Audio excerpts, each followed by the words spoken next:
So welcome to another episode of the Greatness Engineering Hour show, a show where I bring you champion, thought leaders, influencer leaders, and people who actually have great knowledge to share, but also great experiences to share. And people who are called greatness engineering greatness in the communities, in their countries, and wherever it matters. And today I have another champion, a young entrepreneur, consultant, award-winning speaker, and somebody who is actually have a great influence in the youth.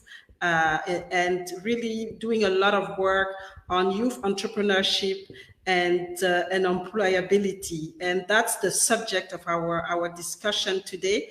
My guest is young, energetic, and you have the opportunity, I think, to be inspired by him and really get to learn the reality of young entrepreneur and young graduate who are looking for jobs in Africa and the challenges and opportunity that exist there. So don't go anywhere. I will bring the champion with me, but please don't forget to have your pen, your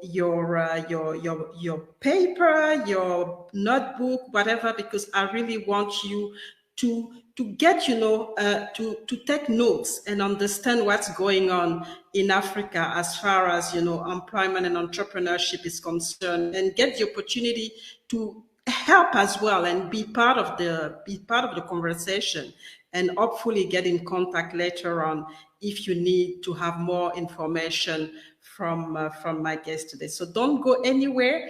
We're gonna start this amazing conversation and learn a little bit more what's going on for the youth in entrepreneurship in Africa. So let's start the show.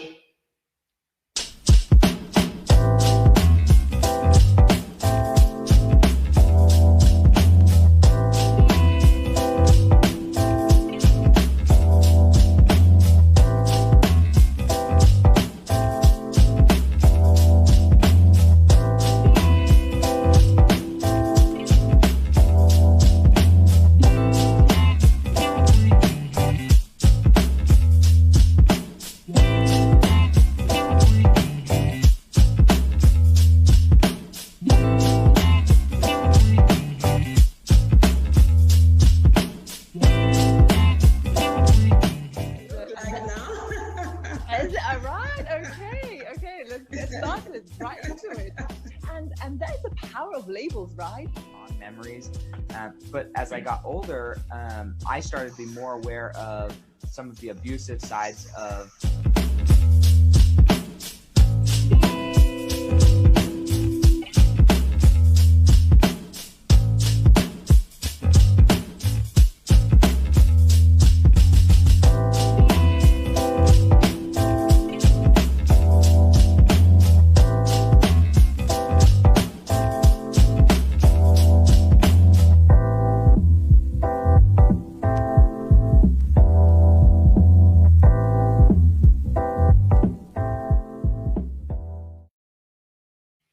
So hello. Welcome to the Greatness Engineering Hour show, Javnyuy. Welcome, and it's a great pleasure to have you today to know what's going on in Cameroon and in Africa, especially as far as the youth is concerned, how they are all doing, and hopefully there are lots of good news that you're bringing with you. So before we start, our conversation on youth entrepreneurship and employability in Africa, which is one of your, expertise. Can you just introduce yourself and let us know who you are, and let us know a little bit about, how you travel to get to where you are right now and doing what you're doing? Okay. Hi, Mirel, and hi to the followers of the Greatness Engineering Show. And it's so exciting to find to be here. I've always followed the show as much as I can with amazing guests. I always wonder, how do you get these amazing people? And it's really so good to be here to share my experience and my expertise. So, and uh, I am a trainer and consultant and a keynote speaker in a couple of things, but my specialty revolves around enterprise development, corporate efficiency, employee essential skills, and youth essential skills, then youth entrepreneurship across the African continent. And this is actually my ninth year of doing this.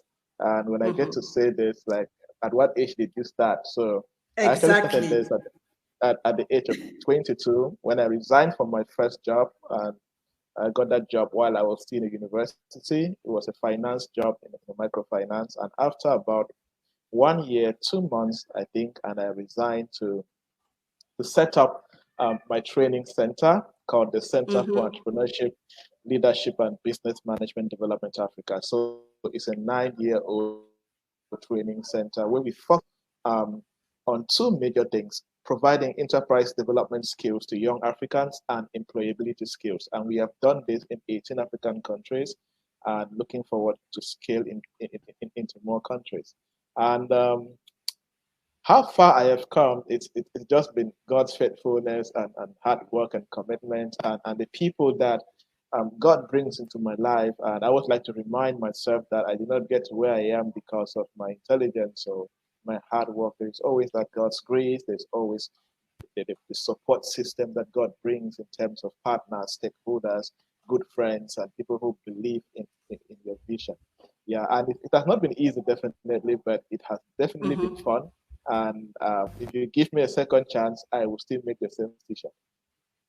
Okay, that's because that's something that especially knowing the African in a lot of African countries, and especially in Francophone Africa, Yeah. entrepreneurship is not really a strong a strong thing. It's very challenging. People are more geared to work for government, and Mm-hmm. the structure are not always established, and Yeah, to and it's support them. it's Yeah. very it's very very difficult. So that's why I wanted to ask you, what are the key challenges that you think you have, I mean, you've been doing this for 9 years. So what are the key things that you had to face, and what are you still facing right now, and how do you go about addressing it? Um, when it comes to entrepreneurship in Cameroon and Africa, there are a couple of things that we young people get to face as challenges.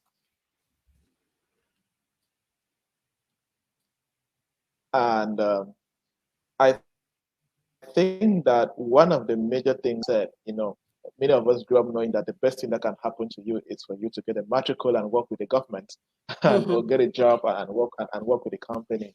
We didn't grow up with that mindset of creating.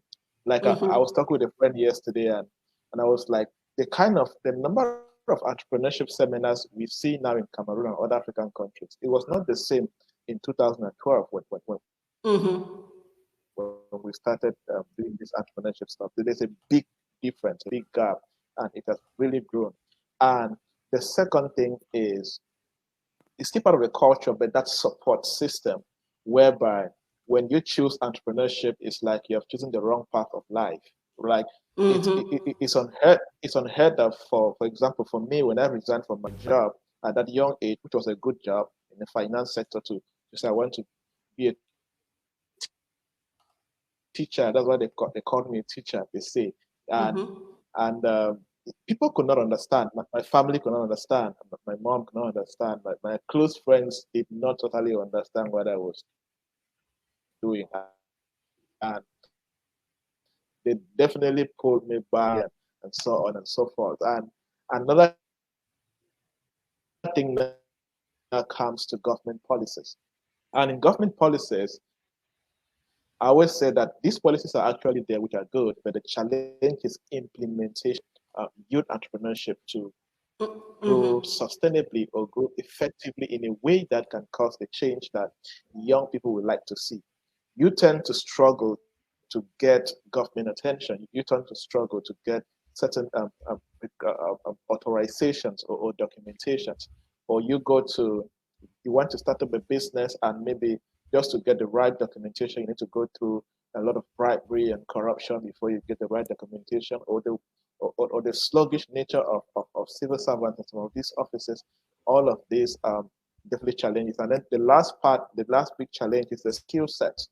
It is now that, or in a couple of years, that like the last 2 years, that um, centers that focus, or institutions that focus on entrepreneurship and enterprise development skills have really been there. And it is just of recent that some universities have added entrepreneurship into their curriculum. In 2013 and 14, I was lecturing in two universities, and I was lecturing in the Faculty of Business Management, and we did not have entrepreneurship as a course that we could teach to the students. So it's just a few years back. Same in high school, under the department of what they call commercial studies. There's a whole commercial studies, but entrepreneurship is not as a course. It's not as a subject.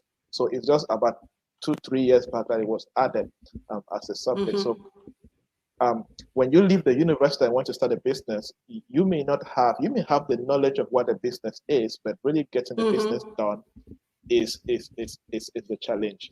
But as entrepreneurs, it is our role, I would say it's our role to face on these challenges, and we are able to put the government on their toes to start making changes and making decisions that can favor us as entrepreneurs in Africa. And I think it has really happened a lot in the last couple of 2-3 years, where there are a lot of changes with the Ministry of Small and Medium-Sized Enterprises. You hear some nations creating the Ministry of Innovation. You hear nations creating posts for chief innovation officers. You hear nations now creating incubators, government incubators. It's a lot is really changing, but definitely much can still be done. It's changing, but at a slow pace, based on how the business ecosystem is changing so fast. Yeah. And that's a shame, because and I hope that, and that's one thing that I hope the pandemic is gonna help speed up, because we just realized that we're so exposed, because we didn't develop enough, especially in Africa, and especially I would say West Africa and Francophone Africa, we didn't develop enough entrepreneurs. So we are exposed now because we are isolated. We don't have those small, businesses that can sustain the economy, and it becomes very difficult to really even make a baby step, and that's really the problem. So I mean, obviously there's all those all those hurdles, all those obstacles, but people like you don't give up. And just wanted to understand exactly, as part of your work, what do you do exactly to to help this process and really push for entrepreneurship to be recognized to the level that it should in Africa, and especially to create those opportunities for the youth, because a lot the employment rate is just so high, and we need to find you need to find a solution, and the population is young as well. So what is your contribution on that? I think that my work in the area of entrepreneurship has put me in a spot whereby I can really speak and influence some policies. It could be in national business forums or entrepreneurship forums, or meetings of some key stakeholders. And I have always been really very intentional at what I say and how there can be this close collaboration between the various agencies and ministries that can really push for a close collaboration with these young entrepreneurs. And definitely, I believe that one of the greatest ways that we can bring out this change is bottom up, whereby if the young people are being empowered, that's why the work that we do at the Center for Entrepreneurship, Leadership and Business Management Development, I really think is very important. And we really work with these young entrepreneurs, those who want to start, or those who have started, or those who are in the informal sector and need to come to the formal sector and do business right. We continuously work with them, and that way there's always that positive effect that position them in a way that they can contribute to the national economy. And I do we do a lot in writing a lot of papers and collaborating with other agencies that are paying close attention to the business index situation in Cameroon, or how business is being done, and how and the challenges that businesses are going through. And this is a continuous process. It's a continuous, as I said, the ecosystem is changing faster than the actions that we need from both the government stakeholders and international agencies and any other person that is a key stakeholder in making the decisions happen. But as I always say, no matter how hard that we work as entrepreneurs, if the government does not step in and do the right thing, we will always meet the ceiling. You're always going to meet that ceiling. Because sometimes I'm one of those who don't believe in blaming the government for everything. But yes, it's true. But then no, there's a way that you work hard, you just go and end, because there's a way a policy just hold you, there's nothing you can do. Or there's a way that there are certain things that are just beyond your control. Are just beyond your control, that there's nothing you can do about it. You just made that strong ceiling, and there's no way beyond that ceiling. And we keep on talking. There are many people that are very vocal about it. I always say that we should keep on driving these conversations, because when we drive these conversations, these stakeholders get informed. They know what is happening, and because sometimes we may assume that they know, but they don't know. They don't know what is happening at the grassroots. I have had a couple of situations where I do an entrepreneurship program, and I get to bring in a senior official or a delegate from the Ministry of Trade or Ministry of Small and Medium-Sized Enterprises, and it's actually maybe their first time to be in that kind of an event, and they get to hear certain complaints from SMEs firsthand in that particular place. So I encourage that instead of complaining, we should drive conversations that can position us to hold the government accountable and remind them and keep telling them of what they should do. And if possible, show them how to do it. Because there are some things that they don't know how to do it. It is based on our experience on how the marketplace works, on how the ecosystem works, on how the challenges that SMEs go through, that we can recommend to them. This is what you should do. This is how you should do it. And this is how you can use us in the marketplace to get this done. And exactly, and I agree with you. There's an education, there's an education part as well, because sometimes they don't know it. When you don't know, you will take the wrong decision. So you need to have everything, and it's a collaboration effort, because you come as the entrepreneur, but you can't expect somebody who is not in your shoe to actually see things the same way that you see them. So you have to come, like you said, with all the information, and make sure that you communicate with them, and then negotiate to see what's good, not only for you but also for the government, because there's quite a lot of things that actually come into play in all of this. And I like what you said, is that we can't just always hold the government accountable all the time. It comes as well with us, it starts with us. And that's where the education system is very important, because you need to get people, especially the youth, to have the right mindset. And this mindset is actually what's killing a lot of countries in Africa, because the youth comes with the wrong mindset. And in some country, I've lived in some countries where, it's just, people are just, it's an entitlement. It's just, okay, I went to school, they have to give me a job. No, it's not, it's not like that. You can create something, you can, and after school, you don't know everything. So you still have to, have this mindset of, yes, I'm going to learn, and it's a long-term thing. And I really have to be creative, innovative, and start to think that, any problem that I face, start with me. I have to start to see at my level what I can do, and then after that, look outside. So we're going to have a short break, and we're going to continue this conversation, because it's quite an important conversation for, like I was saying, for the youth in Africa, because I think 60% of the population is young, and we're also facing a leadership problem, because the leadership at the top is very old, in most countries. So there's this gap, which is sometimes very difficult to manage, because the communication is not the same. So we'll come back and talk about it, and really dig a little bit into. For people joining us, my guest today is Javnyuy Joybert. He's based in Cameroon, and he's a speaker, consultant, entrepreneur, and is really is influencing the ecosystem, the market in Africa, and really advocating for youth entrepreneurship and unemployability. So don't leave us. We're just going to take a small break and come back to continue our conversation.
So we are back. We are back with Javi, and we got to continue our conversation on youth entrepreneurship and employability.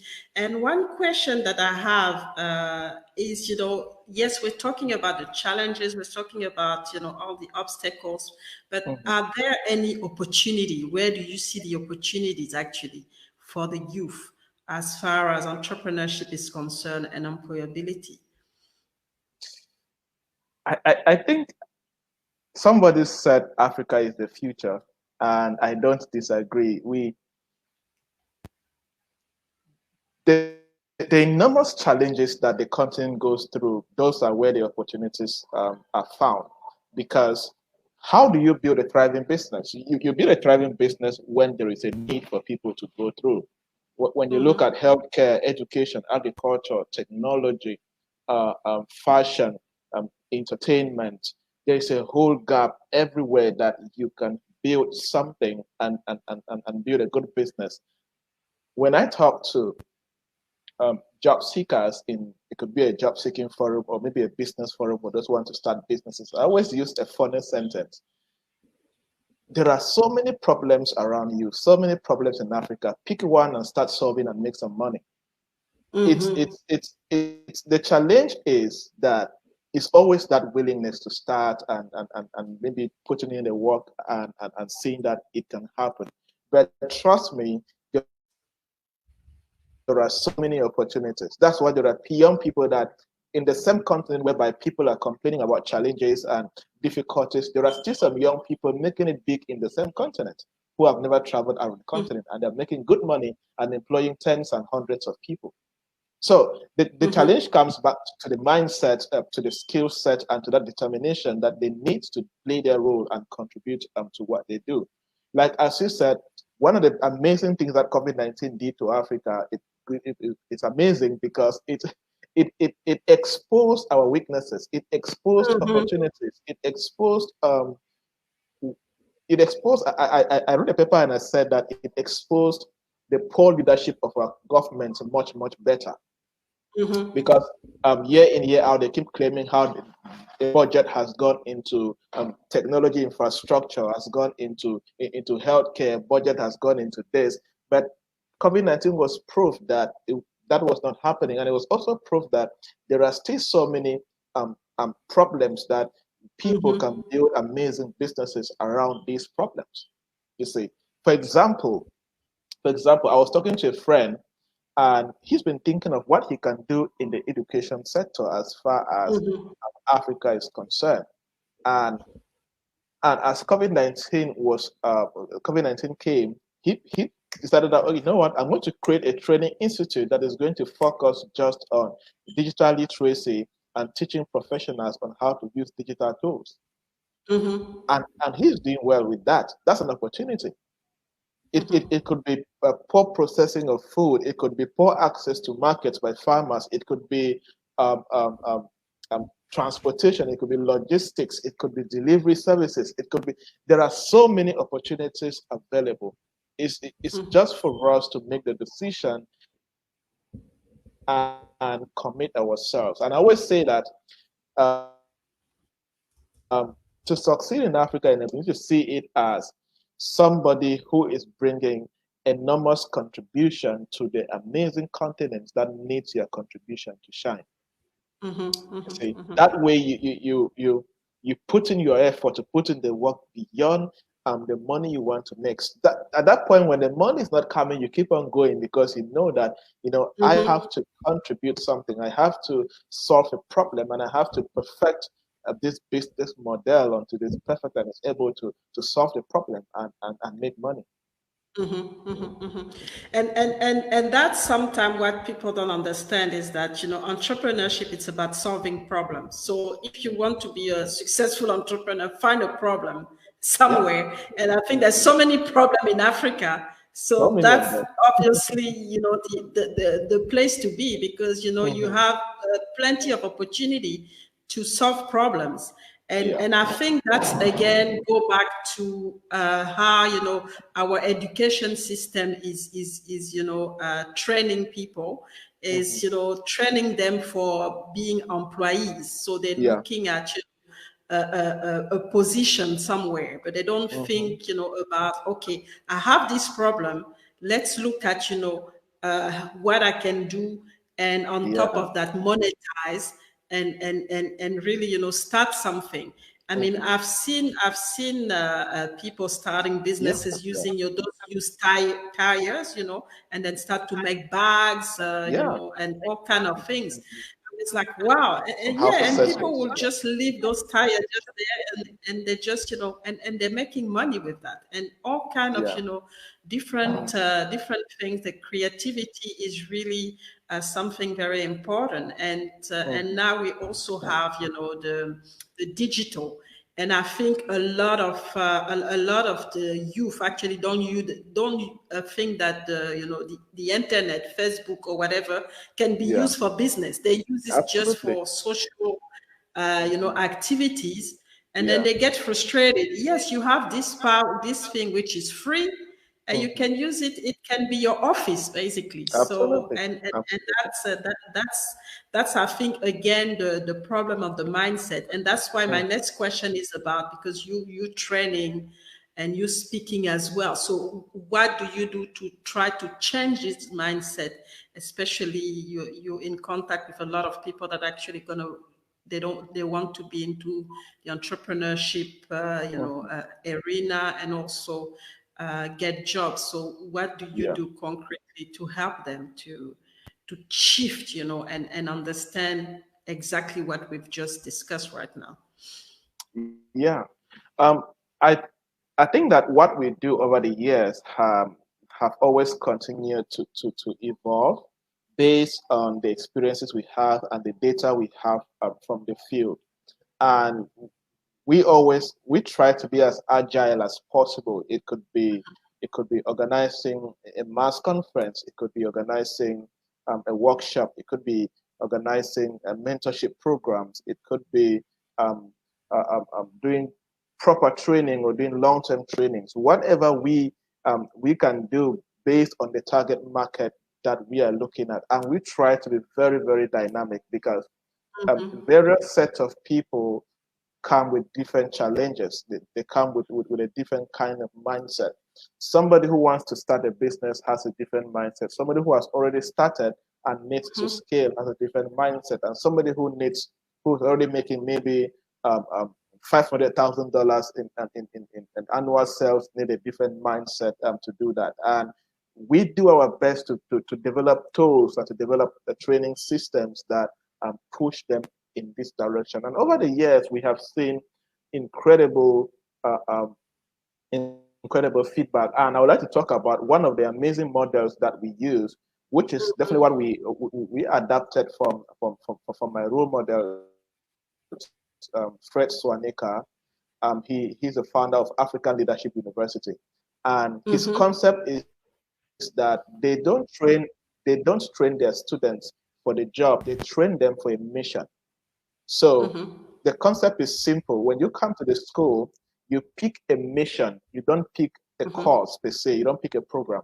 Maybe you come and they say, okay, you're passionate about reducing poverty in rural areas. That's a mission. When you pick that mission, the school, maybe you collaborate with the school, equip you for that mission. Maybe you hate climate change. Your mission is that you want to help combat climate change. That is your mission. You now pick programs that will empower you for that. Maybe your mission is you want to use technology to increase access to education in rural areas. You now pick a mission. That way, young people are leaving the training center, they're leaving that university with that mindset of achieving that mission, not the mindset of getting a job. And we have seen it work amazingly. And that is why, let's say we want to have, because we do a short program, we don't do long diploma programs or degree programs. We can design a program around communication. And when people are applying, we ask them to give us what is the reason, why do they want to go to this program, and what is the one thing they want to achieve in their business when they are done with this course. When they give us these missions, we now tailor our training model around these missions that these executives or entrepreneurs have given us. And we have always seen quick changes and quick results, and definitely more excitement and more love for what they do. Yeah. And it's very original, very authentic, and because you have to be to like and be passionate about what you do. So picking your own mission is actually good because you're picking something that you're passionate about, something that you really want to see happening. So it gives you all the energy and the focus. And actually, like you said, I'm very happy to hear that because I've actually never heard about something like that, especially in some of the countries in Africa. So that's the program must be doing well, because I think that's what needed actually to a lot of countries right now in Africa, where you look at, because the mission is obviously going to be linked to a problem that the person is facing. So you basically targeting, your own country and solving problems for your own country, instead of having going and study something that had actually nothing to do before you are looking for what to do with it. Yeah, exactly. So that's very original. And one thing that I wanted to know is, obviously you've started everything in Cameroon. Now you expanding to other countries. How do you see the cultural side of thing playing in in people mindset and how people develop, especially as far as entrepreneurship is concerned? Because from what I see that the eastern part, they look like a little bit more entrepreneurial, and then there are certain area where you see, you're like, no, that's not good. Is it something that you see as well, and that you can link with the cultural background? Yeah, absolutely. There's always that strong link based on how we grew up and how we looked at things, and our level of exposure, or the things that we have access to, that define us how we see entrepreneurship. I would like to use the power of culture and that with a simple explanation.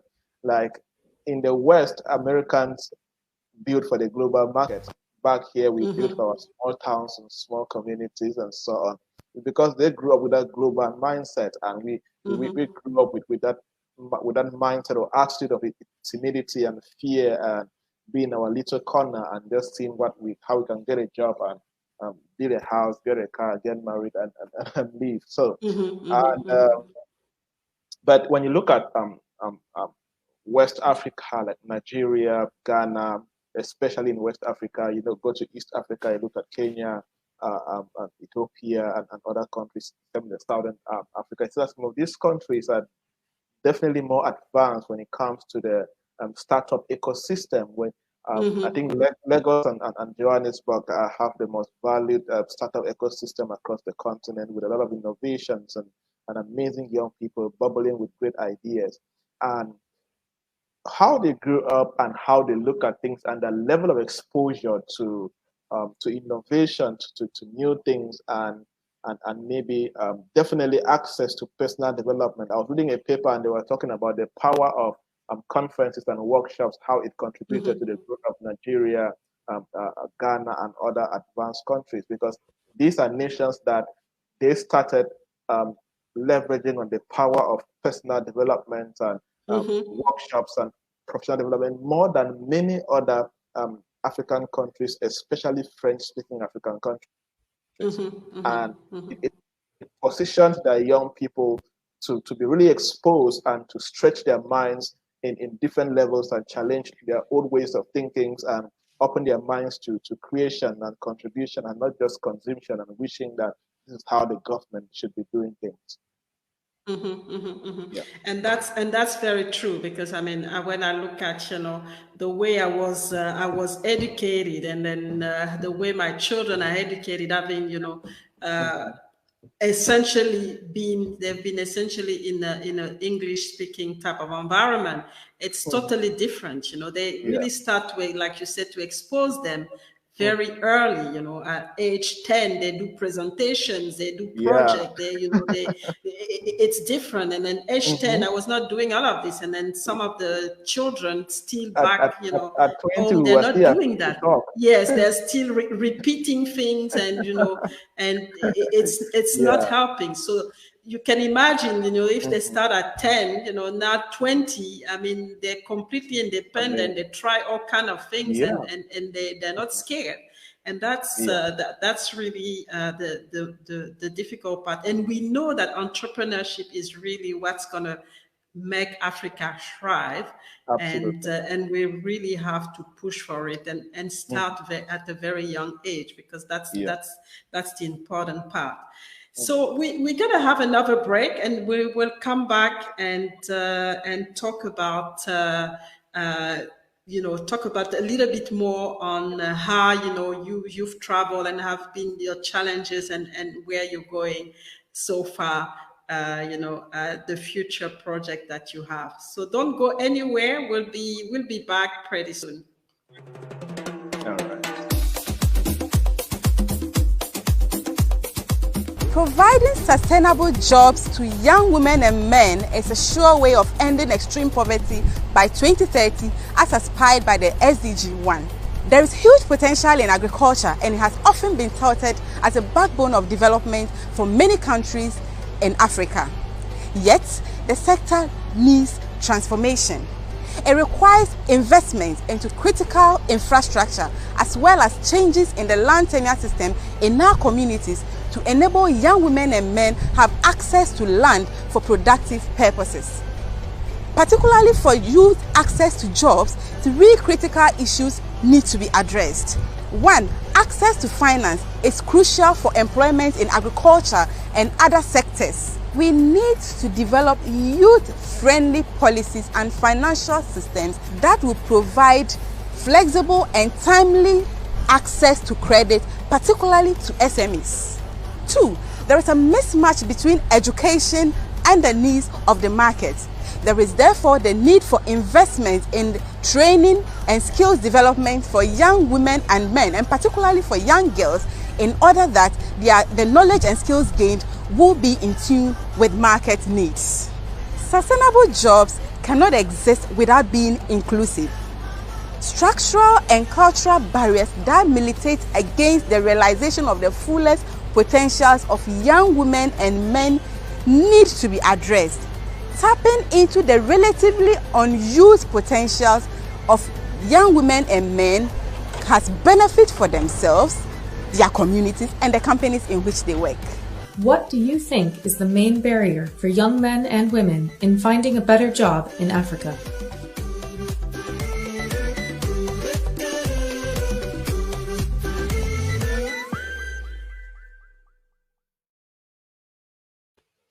Yeah, so we are back. We are back with Javnyuy, and we really, I love the conversation because we talking about the youth entrepreneurship and employability, and we've had, we had a lot of insight from you. And one thing that I wanted to ask, because we started to talk about education, and I think in the video the woman was also talking about the mismatch between the need that are existing in the market and the education system. And I think you've started to allude to it. So how do you think it can be I think addressed and in a way, and there's also, she mentioned as well, the access to finance, access to capital. And we know that it's a key problem in some countries in Africa, where some of the banks are actually even not functional at all. So what are the different options for young entrepreneurs to be able to access some capital to start something? Yeah, I think talking about a skill mismatch, from our experience, because the main company that we have is Cosdev Group Limited. That's the name of my company. And under that, we have a couple of subsidiaries, like a training center. We have a recruitment firm, and we provide corporate training and consulting. So we are like at the center of it all. So we provide recruitment services for companies, and we also organize job fairs and training for job seekers. And we really know that serious challenge of skills mismatch, whereby like presently there are a couple of positions we want to fill for some of our clients, and it's so hard to actually get the right talent that can do that. And the challenge is not that we don't have graduates. We do have them, but the challenge is, are they qualified enough? Are they employable enough to fill these positions?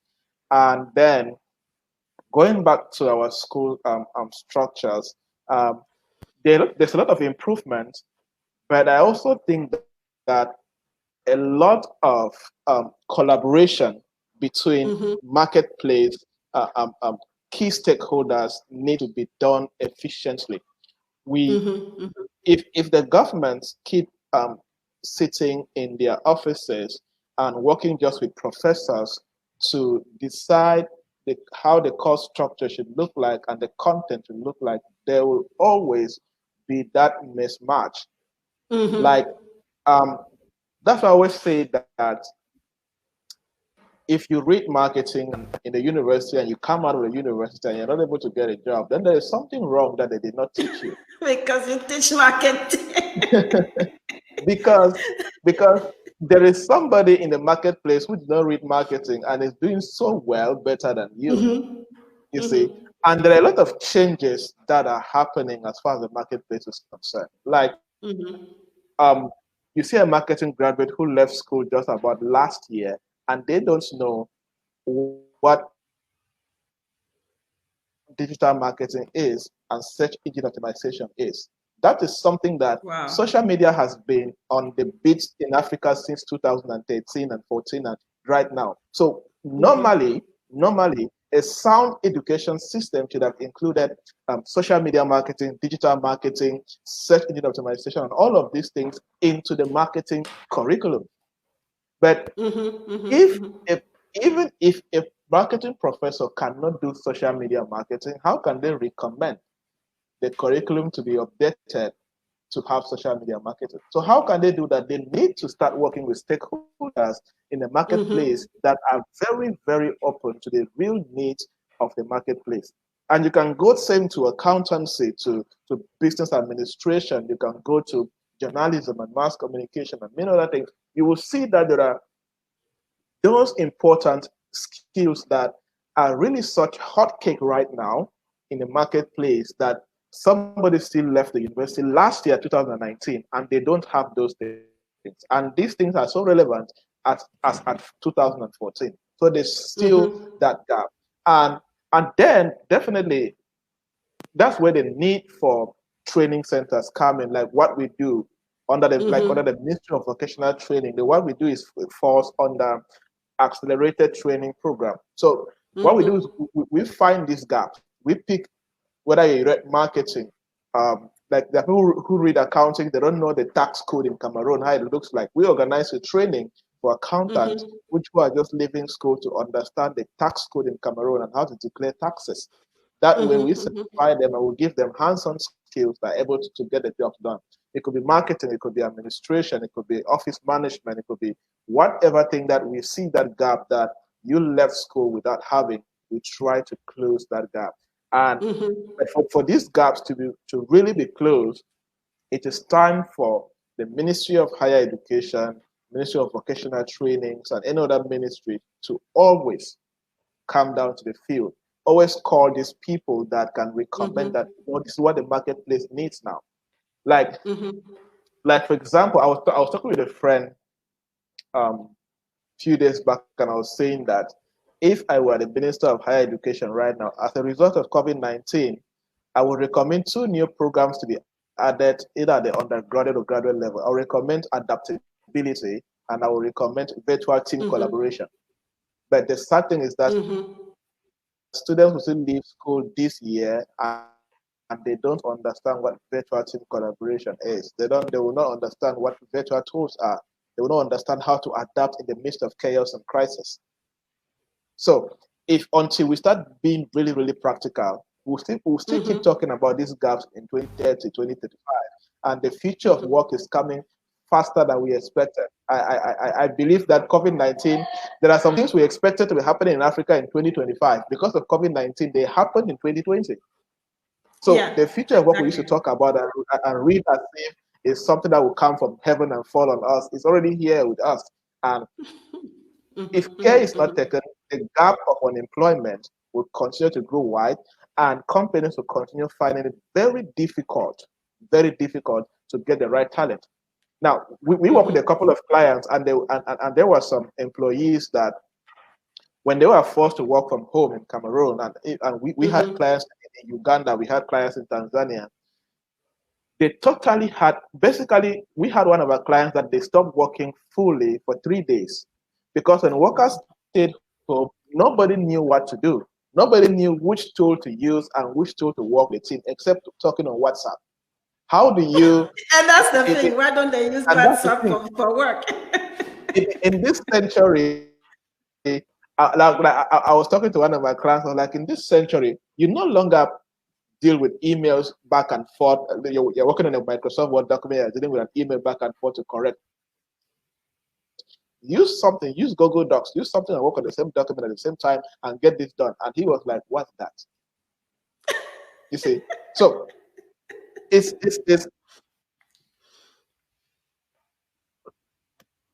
they said, what do you mean? I said, in December, we were doing corporate training on team collaboration.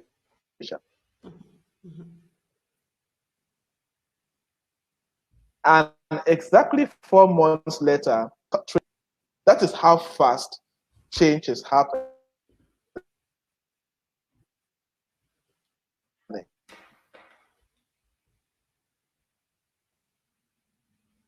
And a lot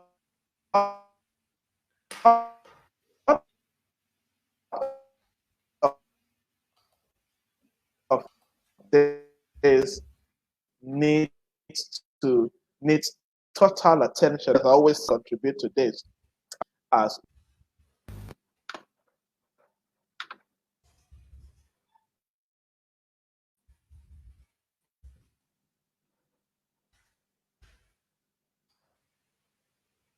Okay, so we're losing okay, you're back. Your internet was a bit slow. You were cutting a little bit. Hello? So so there's quite okay, so that's the connection in Cameroon. So we gotta come back. I'll just have a small break to give Javier the time to reconnect, and we'll be back pretty soon. Don't go anywhere.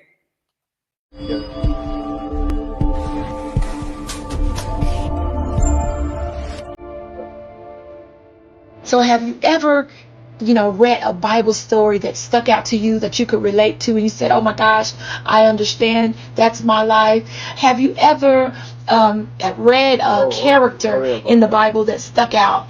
Introducing the visionaries and co-authors of this phenomenal project. Elder Tommy and Evangelist Rosalind Willis, Barbara Fields, Christine Green, Muriel Tumakima, Brenda Flores Robles, Dr. Charmaine Howell, Lakeisha Port, Terrence Lee, Minister Sean Saxton, Elder Tommy Willis, Dr. India White, Evangelist Keisha Snowden, Leon Fields, Evangelist Rosalind Willis, Pastor Erica Fulton, Missionary Tamika Thomas, Dr. Leah Redding, Barbara Slater, Cherish Jackson, Prophetess Jennifer Givens, and Dr. Betty Speaks.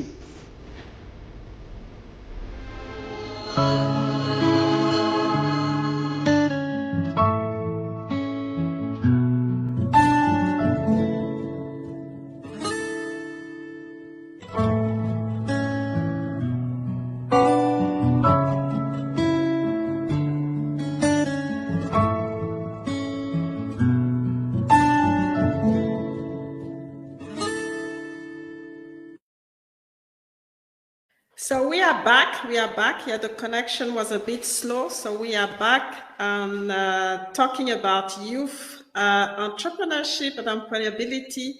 And my question was about the mismatch between the education system and also understand a little bit what are the financial challenges for youth to get capital to start their ventures.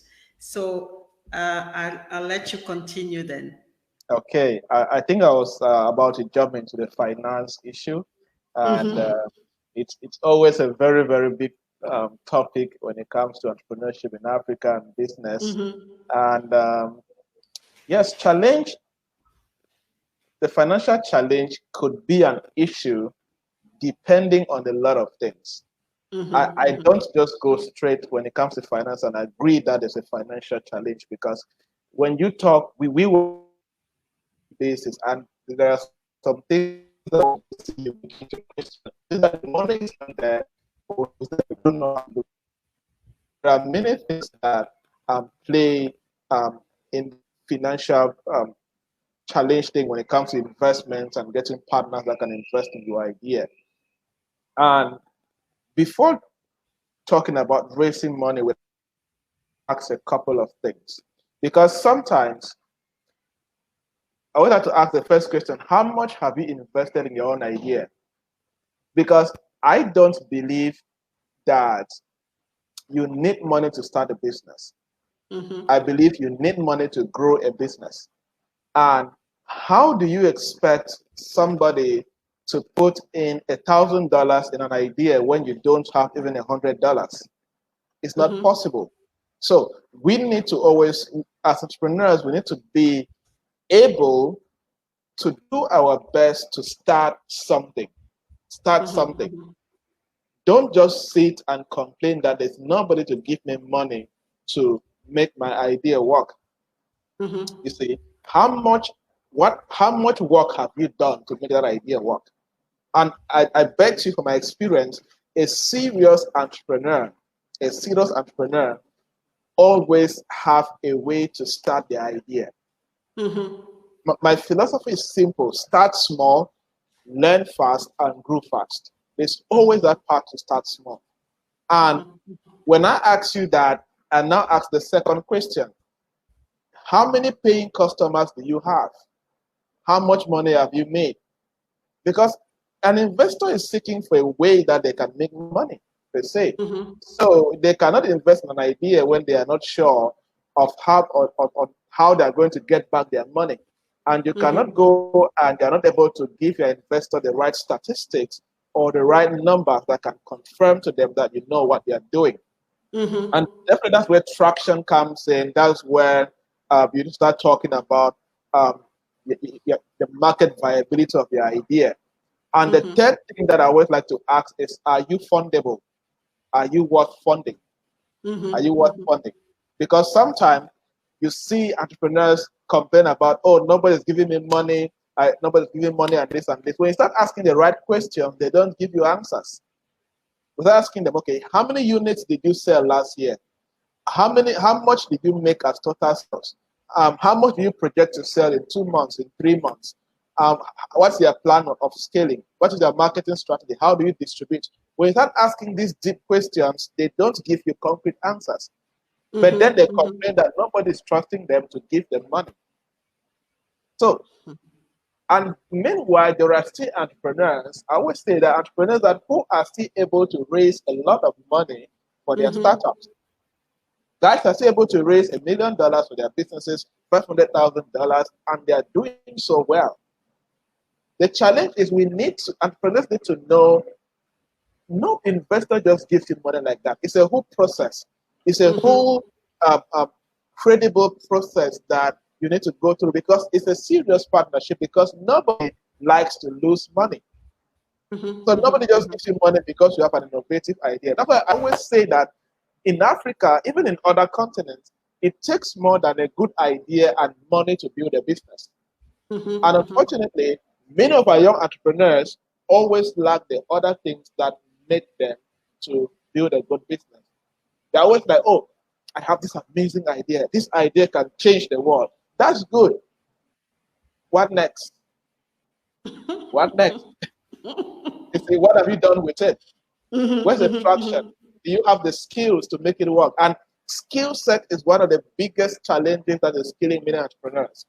I always say that as an entrepreneur, if you don't know how to raise money, if you don't have investment for your money, for your startup, it means you don't have the skill to raise money. Go and acquire skills to raise money. To raise money is a skill. It's a process that you need to master. You need to know how to build relationships. You need to know how to do research and find angel investors. You need to know how to build business systems that makes investors like you. You need to know how to do presentations to an investor and make them believe in your idea and believe in you. When you lack these basic skills, you will never raise money. Except somebody will look at you and pity your hard work and say, you know what, let me just help you to get this over with. So it is. So my belief is that the challenge of money issues in Africa is two ways, and I think that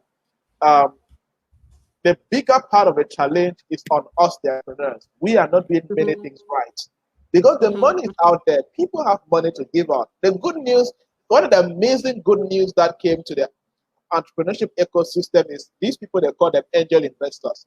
Is these guys, they call them venture capitalists. And the thing is that they keep on increasing every day. There are people who have made up their mind that, you know what, for us to be sustainable, we need to start investing in young ideas.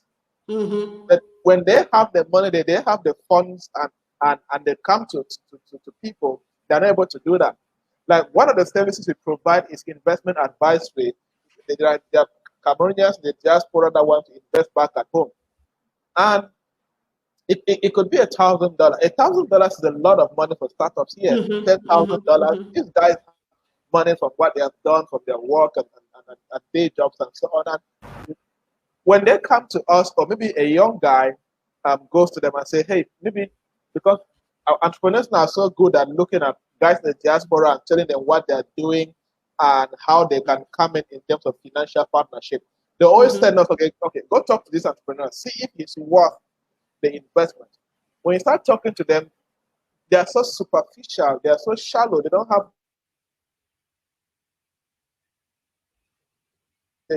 the income and expenditure statement, they don't have these basic systems that makes up a good business structure.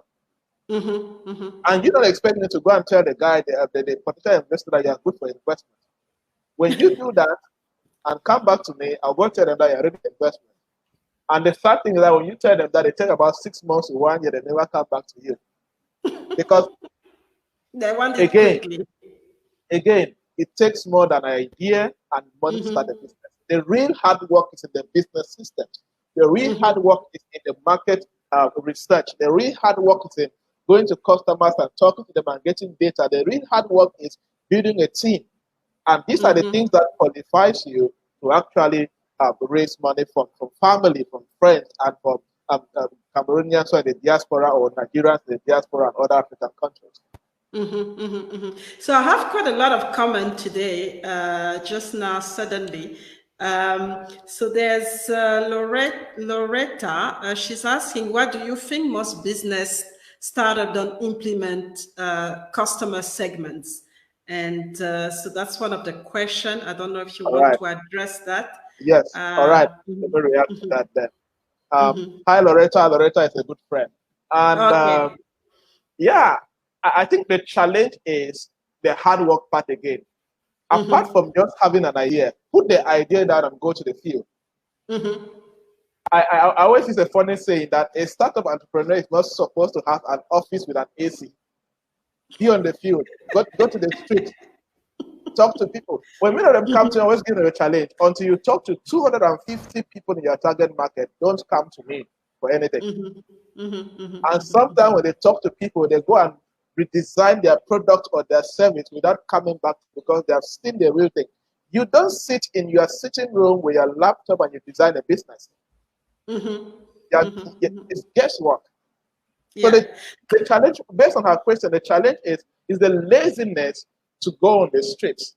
Is a laziness to create a survey and talk to people, more from office to office, home to home, and ascertain that this problem actually exists and that the business idea is viable.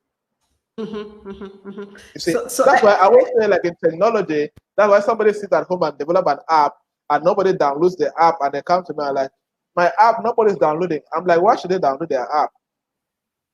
Why should they get your app? You see, because you start in your room and you're a software engineer, you develop an app and you expect that when you put on Facebook, people are just going to jump and download. Yes, they will celebrate it, but they will not download. Because there's no connection. There's no pain point being solved. There's no value that they actually find in what you have done. But when you talk to them, they're able to understand this is what they need.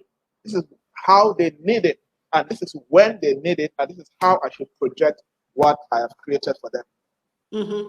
And sometimes we forget that as we're so passionate about the product or the service that we offer, we forget to actually test the product and understand what is the problem that this product or this service is solving. If it's not solving anything, nobody needs it. There's no market. And I think it's important to know that. And a lot of us, we just, a lot of people go, it's just the passion, or they just want to have money, and it becomes very, very difficult to understand. So she has another question here. What should be the economic policy for supporting the development of entrepreneurship and innovation? So that's one of the question as well. Yeah. To me, my point of view in this area is that the government needs to close the gap with entrepreneurship stakeholders. Like, for example, there are many business accelerators functioning in Cameroon that the Ministry of Small and Medium-Sized Enterprise has no idea. And same in other countries that we have worked with.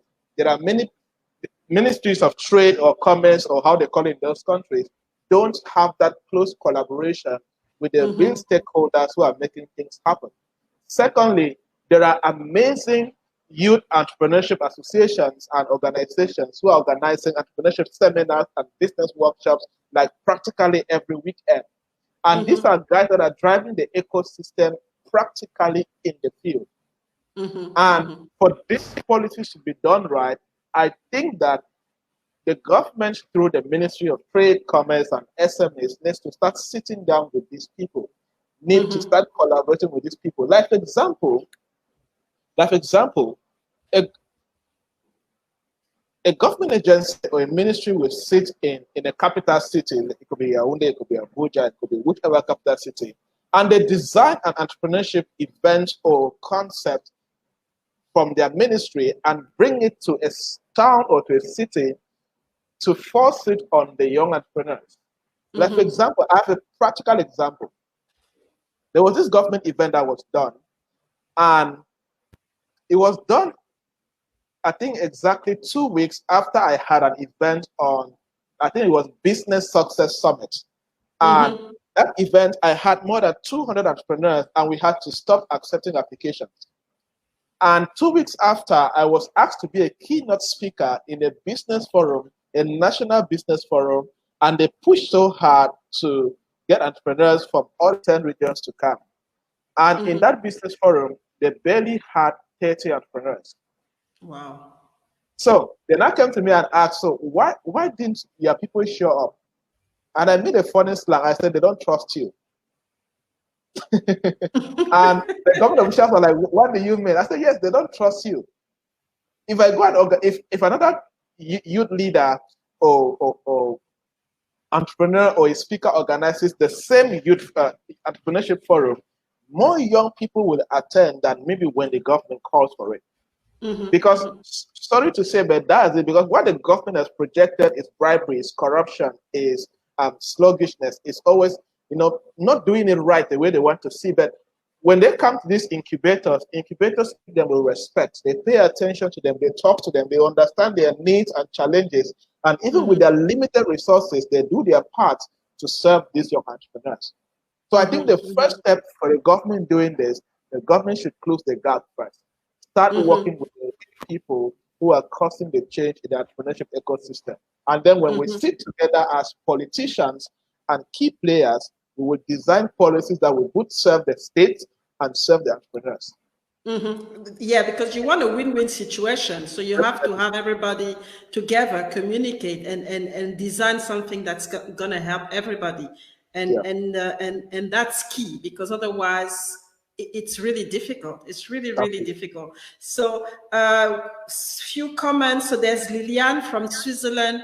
Liliane, she also have a show. So she's I surely need you for my live stream show. So you're gonna have an invitation pretty soon. And I have another question here.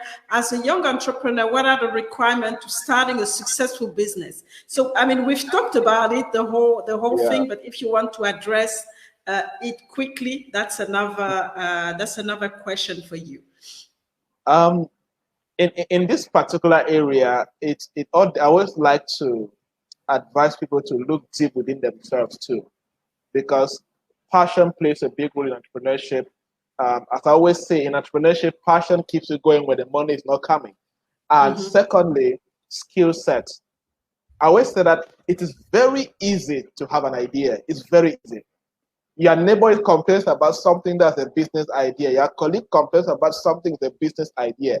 But skill sets, the ability to communicate, to talk to people, the skill of resilience, the skill of marketing and sales, and that's one thing.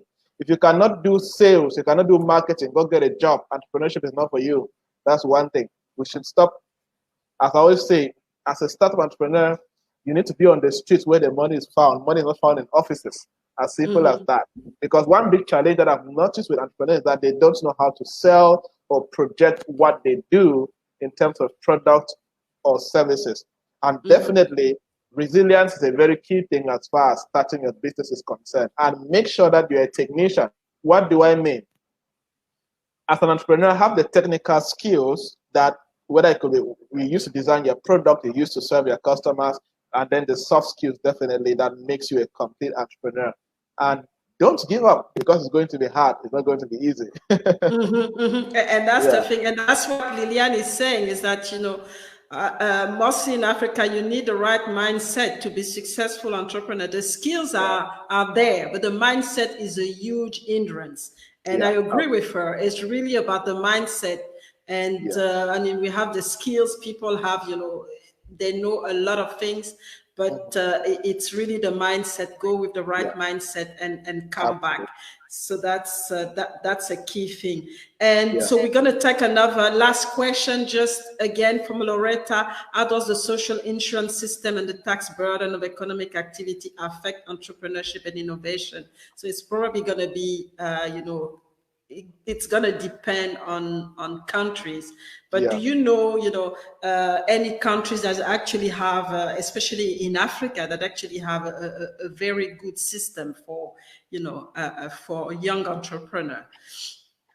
Yeah, I think Mauritius, Ireland, I think Rwanda, they have very good tax systems for young entrepreneurs. And I think countries even like Cameroon, they have been trying so hard to see how they can modify the tax system to be able to favor SMEs and so on. Because you, as she said, definitely the heavy taxes on the business that is still starting can definitely kill the business because as a startup entrepreneur, you are always on the other side of not having innovative, sorry, not having enough resources that can make you to build a good business. And and I think one thing that I've also learned is that many entrepreneurs need to have access to tax information because some of the things is that they sit and just assume that taxes are high and they may not know that there are new tax regimes or new tax resources that have been made by the government or maybe after a parliamentary session that favors entrepreneurs and they can um, definitely push that. And secondly, the tax system is one of the most corrupt systems in many African countries. And many tax officials are able to do that because when they come in front of entrepreneurs and they start talking, we are just afraid and shaken. We just pay any amount they pay. Like I was talking to Exactly. one entrepreneur one time, and he was paying import and export taxes when he's not importing and exporting anything. He's Whoa. just a local entrepreneur. You see, so we need to know our kind of business, where our business falls under the tax regime, and we know how to stand up to these people because they will come and intimidate you. They have done that to me, that they will keep on doing that. But when they see that you know your thing and you know your information, they will stop coming to you and make sure you respect and pay your tax on time, definitely. And definitely, most I think access to information, know the tax situation, tax regime, for your business, where your business is, and what you should be paying. And and we keep lobbying. I think one amazing thing is that many entrepreneurship associations across countries keep lobbying for favorable tax conditions for young SMEs, which can enable them to focus on building their business. So key things really, it's and that I took from what you said. The marketing part is important, and a lot of sometimes a lot of entrepreneur back home don't really take it seriously. There's also we need to understand the key financial, at least some basic financial education is important to understand, how to run a company, whether Yeah, the revenues, your balance sheet, and understand really the numbers, because that's very important. And the one that I like is that we shouldn't be sitting in an office with the aircon. You have to be on the street where the money is, and that's very important. And understand the tax system. That's another one that come across, which is linked obviously to the financial part. So I hope, Mr. Edison, you got the answer to your question. We're gonna be ready to close out. And it has been amazing. Thank you so much for your knowledge. And I knew that it was going to be very, very informative and high level information.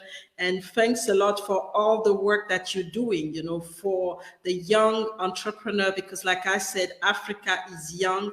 60% of the population is young. So it's about time to really get the focus on this part of the population and make sure, they get to participate in the yeah, economy and help, the economy of of Africa thrive, because a lot of them are talented, but then they need the support, they need the right skills to be able to create something with the ideas that they have, with the knowledge that they have, and make sure that it's adapted and solving problems, the local problems that exist, instead of, having all those, certificate or diploma and doctorate, and not, being able to use that to help their country, or even to earn some money, some decent money for them Absolutely. and for their families. So it's been really great. But before we leave the platform, I really wanted to ask you, what is the message that you want to leave the audience with? Because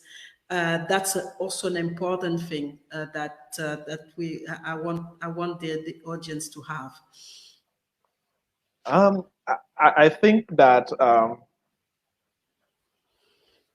there's a lot of talk about COVID-19, which has affected the business ecosystem, and it has brought a lot of chaos and stress and anxiety and fear about the future.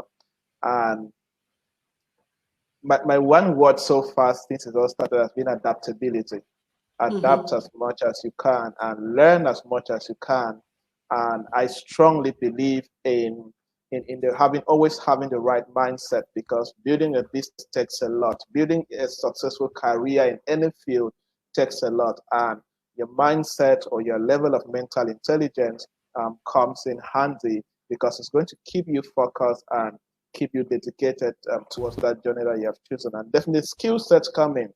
My advice is always, if you want to go to the next level, acquire the skills the next level requires. And definitely we are going to get there. Thank you so much. That's fantastic. It's been really good, and I don't think the audience is going to contradict me.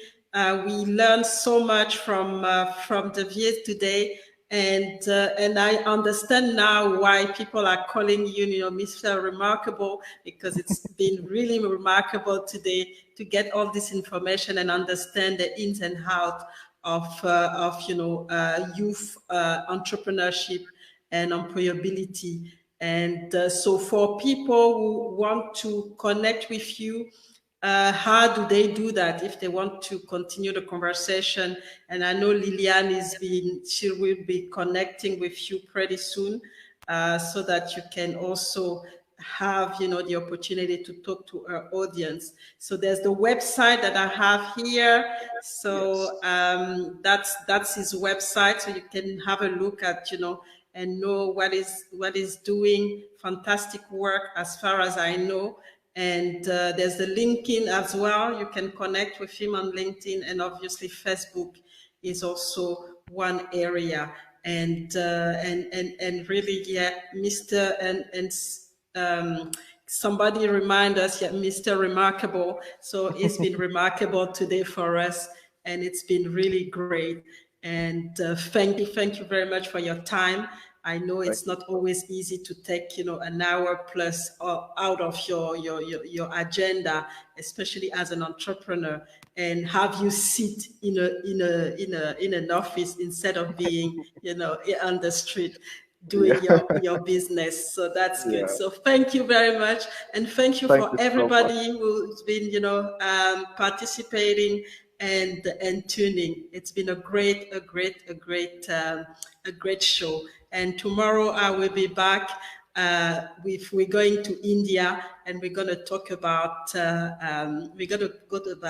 AI, artificial intelligence, and all the digital, with a gentleman, a very talented young gentleman as well from India. So come and join me tomorrow. And for today is bye-bye. And I wish you to have a great, great end of your day and a great weekend. Take care, and God bless you. God bless you too. Bye.